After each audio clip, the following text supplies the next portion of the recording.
I arrived in Hanoi knowing almost nothing about the place. Vietnam has been on my bucket list for a long time, but now I finally made it here. I've missed this feeling, being in a new country with no experience. Everything seems novel and interesting.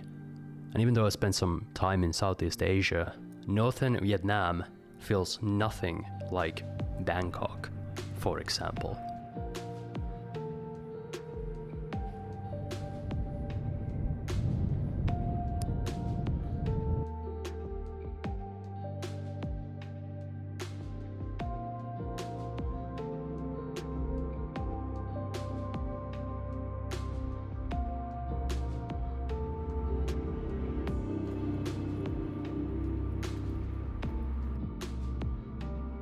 Now, the main reason that I came to Vietnam is because I wanted to visit the foggy mountain town of Sapa to see if I could take some cool pictures and videos there.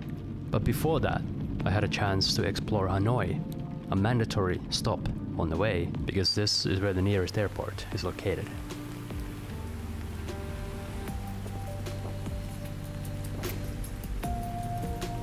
I was quite pleasantly surprised by the moody nature of the city, and the constant mist made it seem a lot more futuristic than I had expected. Perhaps a sign of things to come. Because the conditions seemed ideal for night photography, I decided to head out with no real plan, just my camera, to see what I could capture.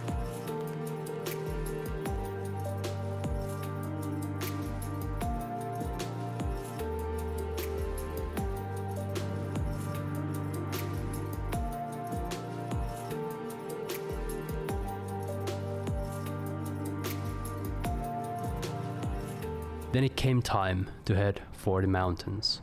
There's basically two ways to get to Sapa, a night bus or a private car. I opted for the private car transfer. At least I thought it was private, until I realized there was an intruder hitching a ride illegally.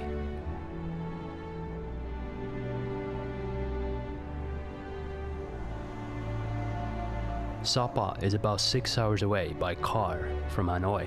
Because of the altitude, in my research it seemed that this city would get foggy quite often during the winter. And while for most normal travelers that would be a problem because of the limited visibility, for me that's all that I wanted to capture. With only one bathroom break, the 6 hours passed surprisingly quickly, partly due to the fact that it's very interesting to observe the new landscape and the crazy traffic, and partly because I had a 5G connection.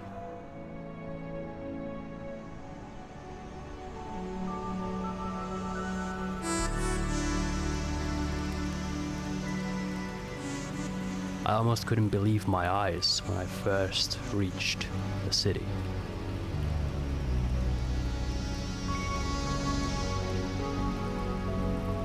Every single direction that I looked seemed like a screen capture from Blade Runner, except that it was real life. You look lonely. I can fix that.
Once I was done pretending to be Ryan Gosling for the night, I headed back to the hotel only to find that even the staff had gone home.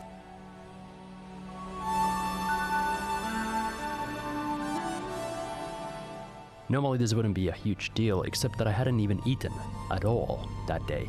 And as a city boy, I hadn't accounted for the fact that everything would be closed.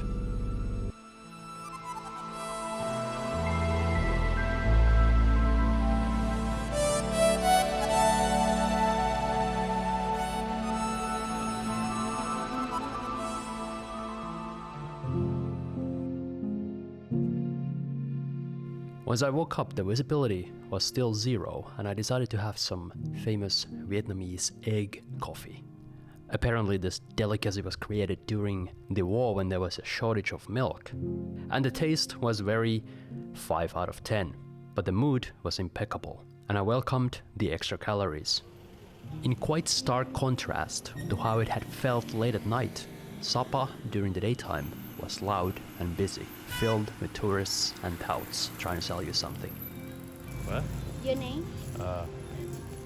Timothy Chalamet. And even though some great photos could still be taken, I decided to spend most of my daytime hours looking for nice cafes and food, and even trying to unsuccessfully write some sort of a script for a short film as I waited for the darkness to fall so that I could enjoy a little bit more of a peaceful mood.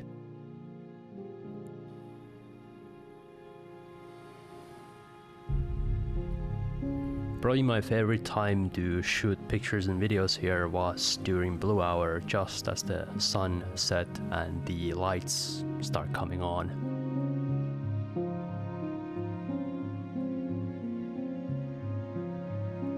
I haven't really been shooting much film recently, but this time I made an exception and shot 11 photos of Ektachrome, which, if you follow me on Instagram or Twitter, you'll probably see in the real year 2049 once I finally go and develop that role.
The next day, the weather was totally different.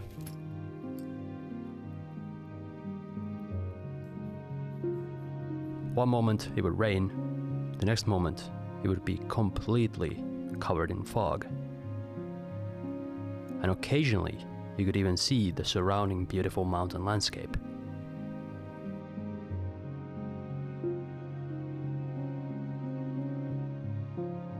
I guess it would have been the ideal day to go and see some of the more touristy sites like Sapa Mountain. Except by this point, I was already sick of tourism.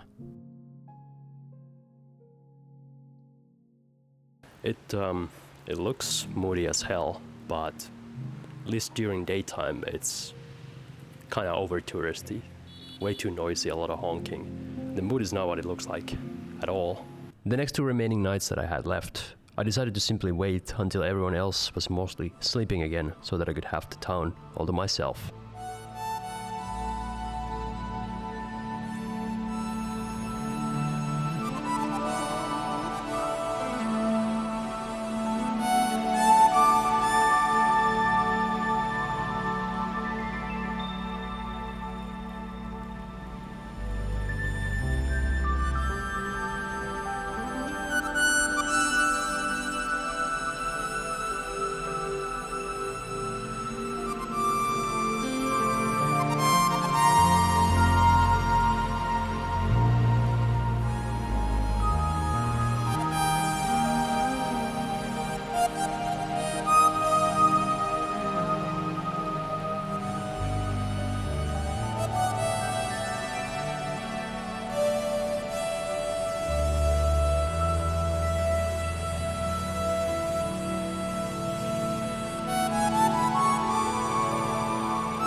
So it's my last night here in Sapa, and I have kind of mixed feelings about this place.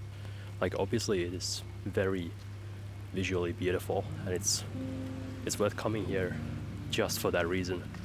But it's also just a town that is meant for like a 2-night visit. It's really not meant to be a place you stay for longer. Everything is just catered to tourists.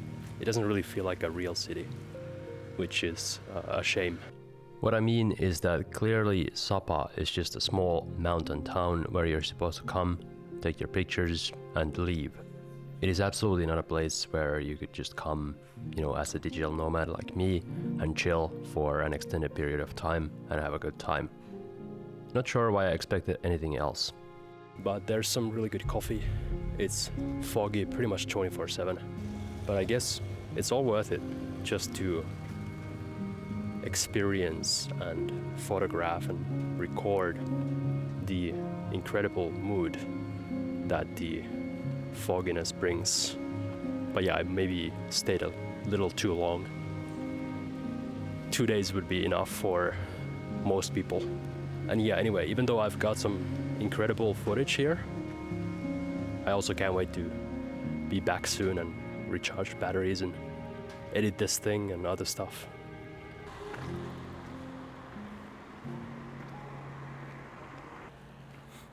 Time for me to go to bed.